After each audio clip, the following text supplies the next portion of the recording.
Happy anniversary!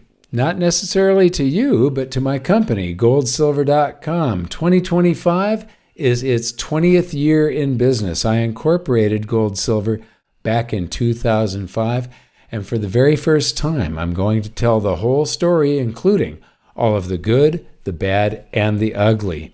But first, I've got two quick announcements. One, for our 20th anniversary, we're doing 20 days of deals from big discounts to gift bundle giveaways. And two, we've got a new website and a new logo.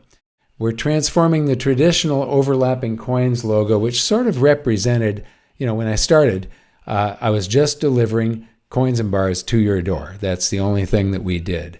We're transforming that to some secure vault doors, and this symbolizes the evolution of the company. Because today, we do trusts, we do IRAs, we do partnerships, we do joint accounts. We've got InstaVault, where you can buy and sell gold and silver just like you do on your stock trading platform, on your brokerage platform, and it's that liquid. So what does this 20th anniversary mean for me? This is so long, I've got some notes, and you can tell that I'm reading once in a while, but if you're interested in business or being an entrepreneur, you probably should watch this. But to quote Charles Dickens, it was the best of times, it was the worst of times. So every entrepreneur goes through some trials, tribulations, and hopefully gets to the part where it's elations. In 2005, I started GoldSilver in a spare bedroom in my house. I was the only one. From 6 a.m. to 6 p.m., I answered the phones, did every sale, I did the accounting, customer service, and I took out the trash, all while writing my first book every night and every weekend. I mean, all weekend long. After a couple of years, I hired a receptionist, bookkeeper, and I took on a business partner and gave him a percentage of the company. As it turned out, he really didn't do that much of consequence for the business, but I really needed the support mentally. And having him there to bounce things off of really helped me. It made it so that I could keep on going, because it is a battle. You've got to be excited about it. And this was probably the best, most exciting time of my life. We'd work from 6 a.m. to 6 p.m. and then most evenings have dinner together and then talk economics until after midnight. And 6 o'clock the next morning, we were back at work to do it all over again. This was also the time when I was touring with Robert Kiyosaki. And so periodically, he'd be at the business and or sometimes he'd come to these events. Very often they were on weekends. But we were doing these giant real estate expos, and Robert Kiyosaki was the real estate guru of real estate gurus right at the peak of the real estate bubble in 2005, 6, 7, and 8. And, I actually got to speak in 2006 alone to more than 100,000 people live. Now, that's more than most precious metals people will get to speak to in their entire lifetimes. In 2006, I did $1 million worth of sales. And this is a brutal business with razor-thin margins. So you're talking, to be competitive, your profit margin is 2 or 3%. And then you have to deduct all the costs of doing business, your overheads.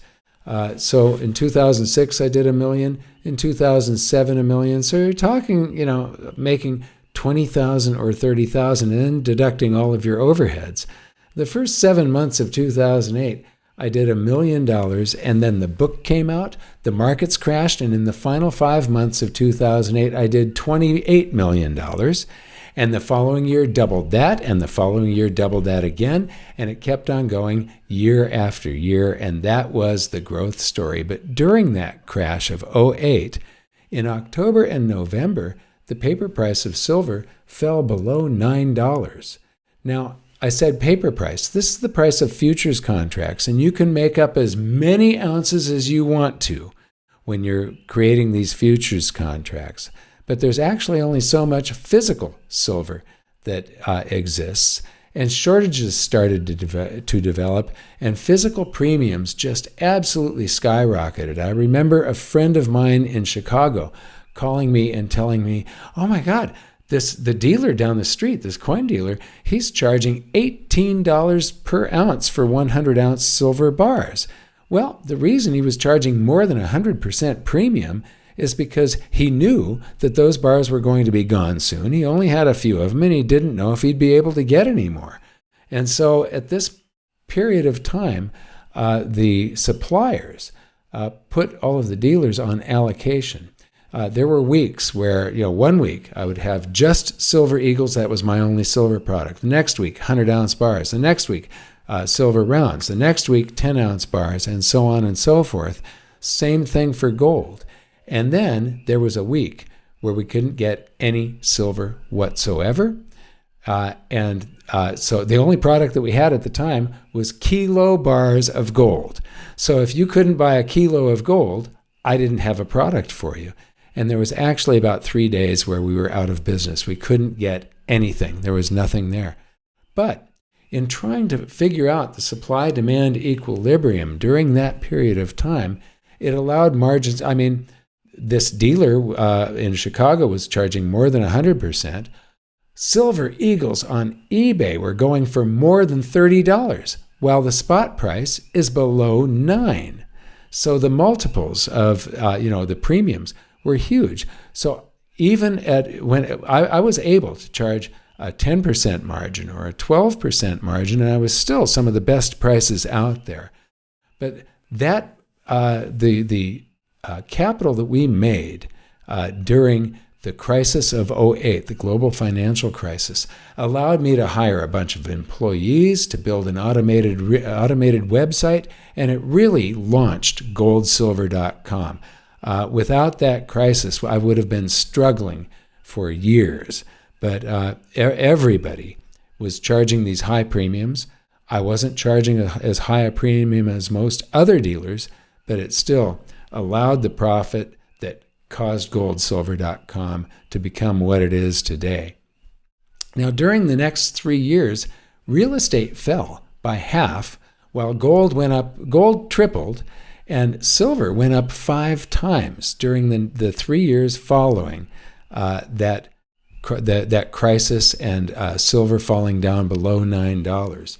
And so all of the investors who I was presenting to at these Learning Annex Real Estate Wealth Expos with Robert Kiyosaki and all of the other events that I was doing, the ones who were listening had the opportunity. Now, if real estate falls by half and gold triples and silver goes up 5 times, that means that anybody that sold in '06, '07, or early '08 who was listening and then bought gold or silver could end up with with gold 6 times more real estate. If they sold the gold in 2010, 11, 12, they could have bought 3 times. They could have bought 6 times more real estate with gold and up to 10 times more real estate with silver. Now, nobody can catch the tops and the bottoms. But during this period of time, it would have been easy in just 3 years to increase your real estate holdings by double, maybe triple. So those investors that listened during this period of time at those expos, I was presenting the Robert Shiller's Real Estate Index, that data. Now, nobody back in 2006, 7, or 8 had ever heard of Robert Shiller. So I was showing these real estate investors real estate data that they had never seen. Now, it's called the Standard & Poor's, so the S&P, Case-Shiller Real Estate Index, and it's the most popular set of data you can look at for trying to discern whether real estate is in a bubble, overvalued, undervalued, where it is at any given moment. The first time I presented this was back in 2004. But anyway, in 2008, I also got to interview Congressman and presidential candidate at the time, Ron Paul. What a guy, let me tell you. In 2009, I moved out of my house. The company moved out of my house and into offices in Santa Monica. My producer, Dan Rubach, joined us, and we started the YouTube channel. I also started doing these very inspirational company meetings, and we would do visualizations. We'd all give a report on what we accomplished last week, what we're trying to accomplish in the coming week. Then we do the visualization, and we would end by all reciting the company mission. And for GoldSilver, it was saving the middle class, one investor at a time. And we really believed that we were doing that, and we still believe it. For the media team, it was enlightening the world that maximum prosperity can only be achieved with individual freedom, free markets, and sound money. And that's true.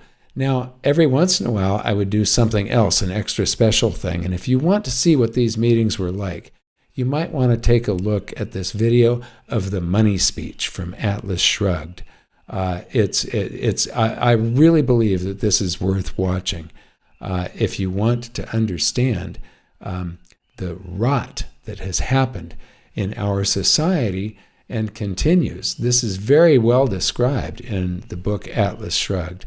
Anyway, 2009 was also the time when people in our company were trying to push us toward these big, expensive marketing firms. And the best thing that happened was Dan would then play this YouTube video clip of this comedian Bill Hicks from the late 80s, early 90s. And basically this act that Bill had, this one skit was, is anybody here in the audience in marketing? Do you do marketing? And people would raise their hand, and then he'd go, kill yourself. And people would laugh, and he goes, no, really, kill yourself. And it got funny. It sounds bad, but it got funny as he did this for the next 5 minutes. and took it from all different angles. Anyway, so we believed that we had our own method of marketing, and we were the only ones with a full-time, we had 2 animators, Dan and myself. So we've spent millions and millions of dollars on this YouTube channel, making free education and doing all of these animated things. And I believe that has come back to us in the trust that, if any of you are clients, I really want to thank you, because it's only because of you that we could do the education. But 2009 was also the year that we filed our taxes for 2008, when we had the big run up, and that's the crisis of 2008, and that 28 million that we made at the end of the year. We didn't make that much. That was sales. We make a few percent of that. But it's also when I found out how much the government punishes success and rewards failure.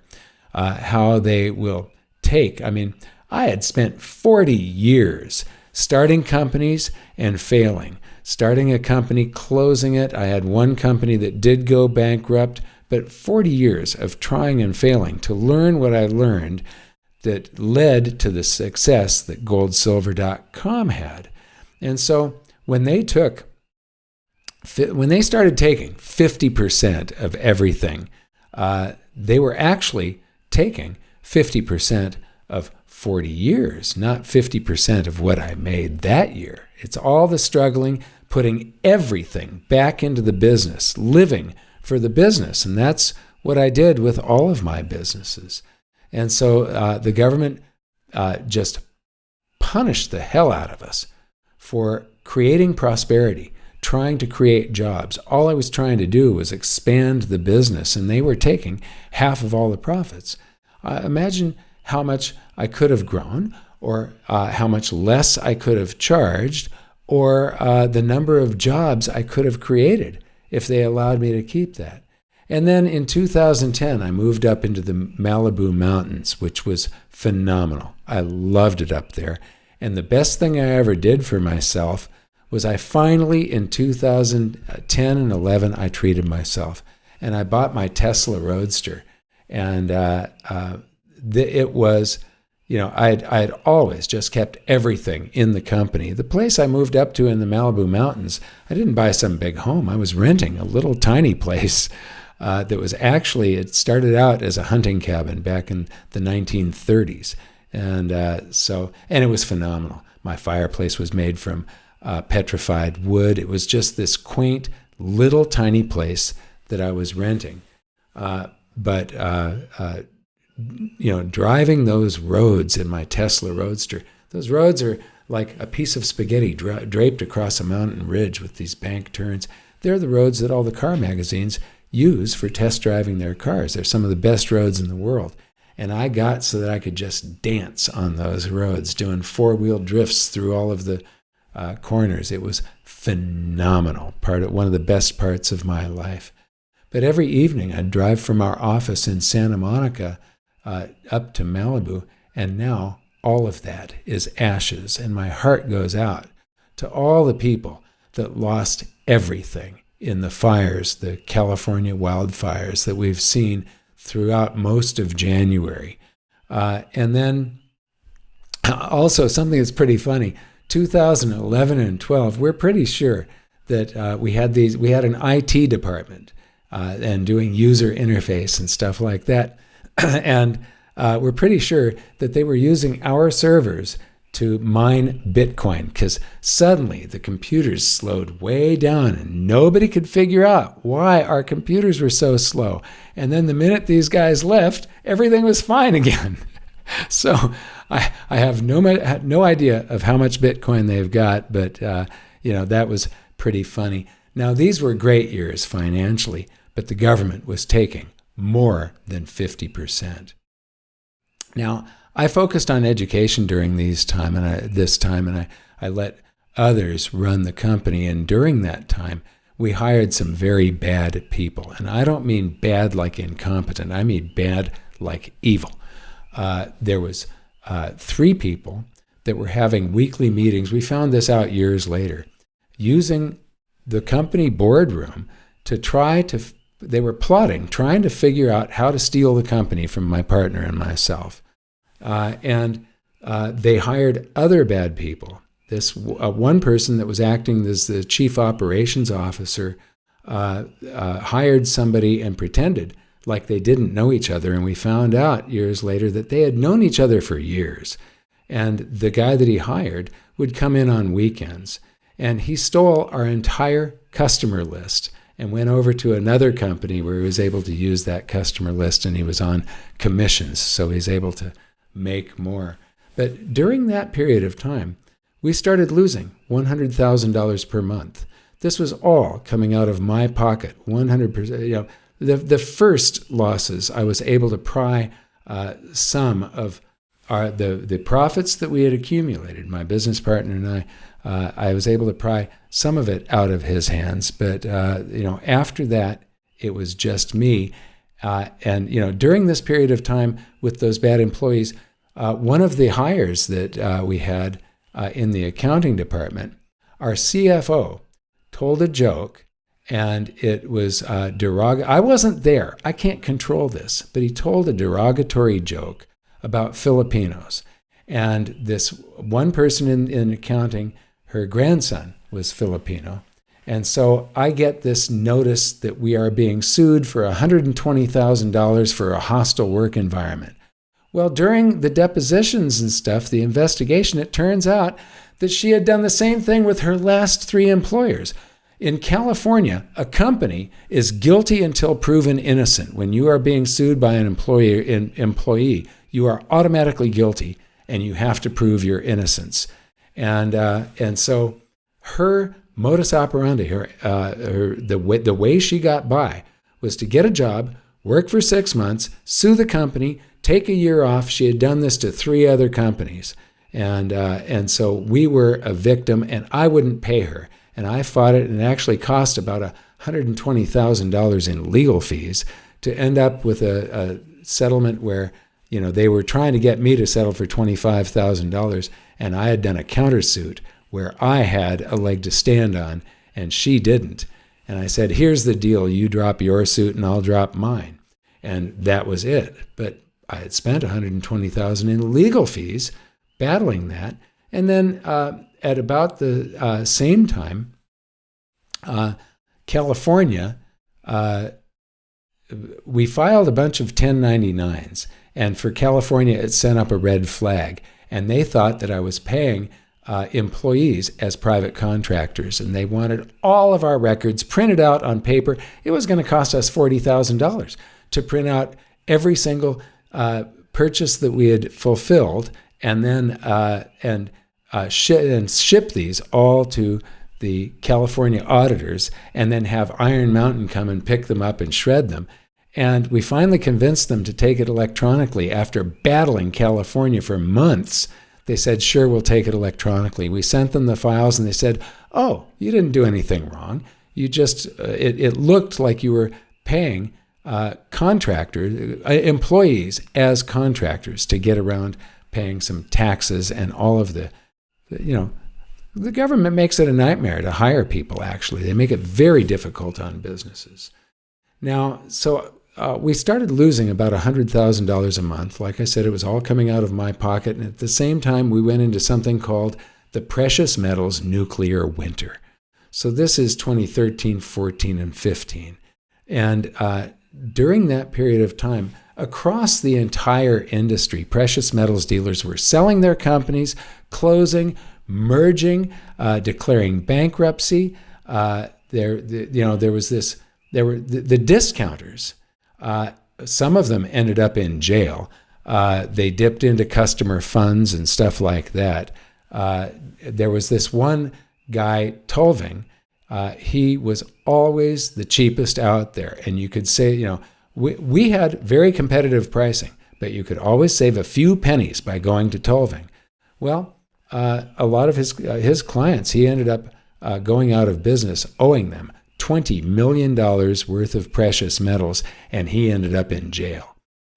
So during this period of time, and this went on for several years, $100,000 a month, $100,000 a month. I was paying $100,000 a month to work my ass off and worry myself to death and only get a couple of hours of sleep per night. And then there was this employee who never really seemed to fit. He just didn't seem to like his job. Looking back on it, we should have parted ways years earlier. But in California, you have to build a case against an employee before you can fire them, or they can sue you. If somebody's doing their job and they don't really bungle things, if you can't prove that they are not a good employee in California, like I said, you're guilty until you're proven innocent when a employee sues you. And so he worked for us for several years, but he never seemed to like it. And then suddenly he gets real happy for like a month. We thought that he was enjoying his job. No, what was actually happening is he had decided to change careers, and we found that out when he quit. He was going to become a cop, which he never did, and he stopped doing his job. We found that out later. He was just coasting and collecting a paycheck. That is the reason that he got happy. Now, his job was to check the fraud filters on the merchant account. The merchant account is your credit card account, the ability to take credit cards. And you come in the morning, and there's all these charges from overnight, and then you have to check them in the afternoon. And when it's precious metals purchased 100% on a card instead of only a portion on a deposit on a card and the rest to be wire transferred or by check, when it's 100% on a card, you have to be very careful. Thieves are targeting precious metals dealers all the time. And so you have to make sure that this is a legitimate charge. We may have to contact the person that was making the charge. Some of them are just obvious, and you just kick them out. Well, he stopped doing his job, and he didn't kick any of these out. Now, the way the fraud is discovered, the theft, the crime is discovered, is a very long process, because somebody gets whoever the credit card number was stolen from, they get their credit card bill. A month later, 2 months later, they open it up and they say, oh my God, what is this $25,000 purchase from GoldSilver.com? And nobody knows. And so they call the bank and they dispute that credit card charge with their bank. When they dispute it, the bank investigates. That takes a few weeks. And then they reimburse the person that had the fraudulent charge on their card. Do you think the bank takes the hit? No. The bank goes to the merchant and just grabs that currency out of their account, doesn't even tell them. you find out when your bank account balance is that much lower. And then on top of this, now that was $600,000 of stolen goods and these fraudulent charges that came in the month after, and then for 2 more months after he left the company. And then on top of that, the bank contacted us, set up a meeting, and they determined that we were a risky business because we had had all of this fraud. We never had the fraud before that. It was only this employee not checking the fraud filters, and they instituted what's called a reserve account, and they withheld 25% of every charge until they got to $600,000.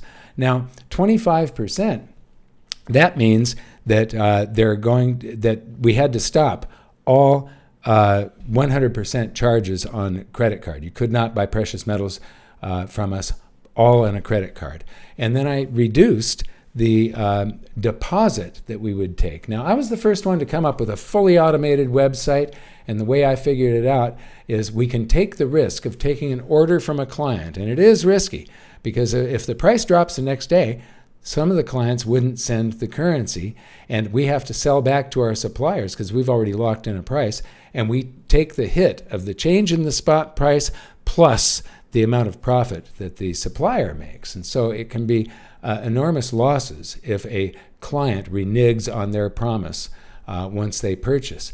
So anyway, we were taking a 10% charge. Well, the 25% of the 10% is 2.5%. So I cut that back to just 5% that we're taking on the card.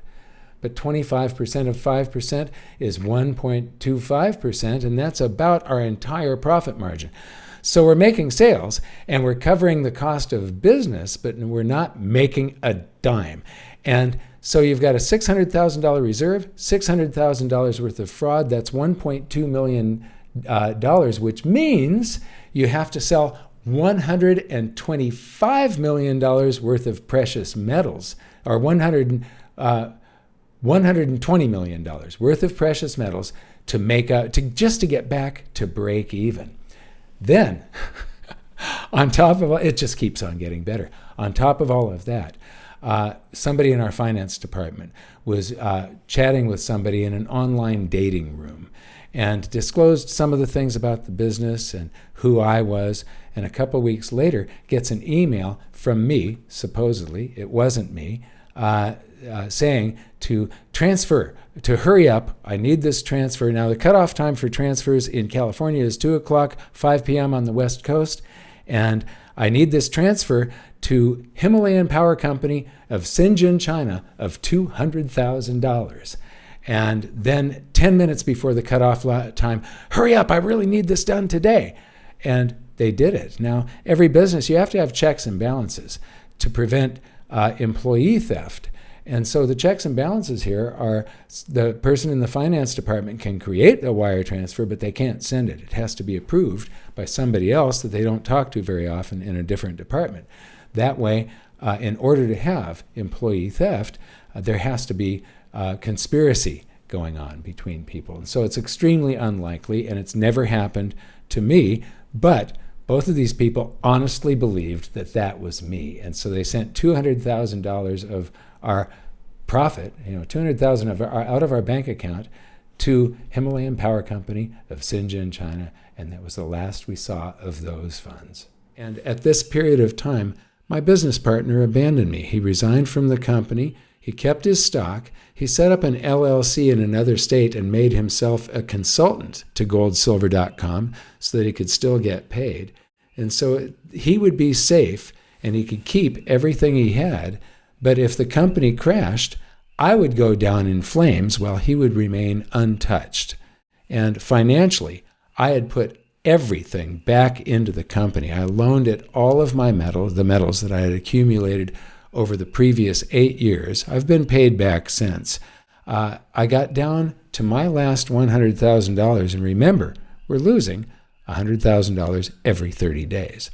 So I was 30 days from having to close my doors or declare bankruptcy, which would have ruined my loss of reputation, loss of your trust, and the loss of my YouTube channel. And these things were everything to me. So during this period of time, I had hired a new president who helped me turn the company around. I moved to Puerto Rico, and I sold the company with what's called an at-risk earnout, and on the sale price. So I had to meet certain targets to get the price that we had agreed to on the company. I met all of those targets, and there's a profit share, which I still enjoy today. So it's still like owning some of the company, but this has removed all of the pressure and lifted the burdens, and it's allowed me to focus on just the education, because that is what gives my life value.